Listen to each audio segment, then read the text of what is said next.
I think certainly, AJ, I'd love to hear your thoughts. This is a great weekend for them at Martinsville. I mean, he has been one of the better cars over the last couple of years at Martinsville. Yeah, and I really feel like when you go through what that 9 team and Chase Elliott himself went through, where there's so many ups and downs so far through this playoff run.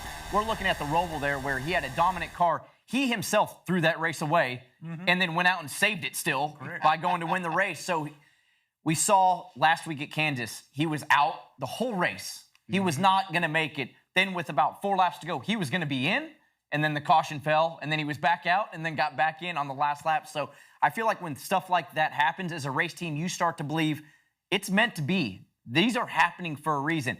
But Martinsville, to me, might be his best opportunity to win the race and automatically put himself into Homestead. Otherwise, Texas, they could be fast. Phoenix, he's been okay, but there's drivers I'm going to pick over him. Martinsville could be his weekend. You were talking about today that he has a lot of fans up at Martinsville. And when you were racing last year, you want to tell them what was going on, that you heard the fans and how they were cheering with him and Hamlin. Well, I mean, over the race car. Yeah, boys.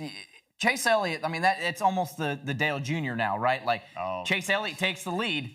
You hear it erupt, and then when something happens... You hear it in the car? Like, you can hear it. Like, go back to the story, the 2015, the Logano, Kansas.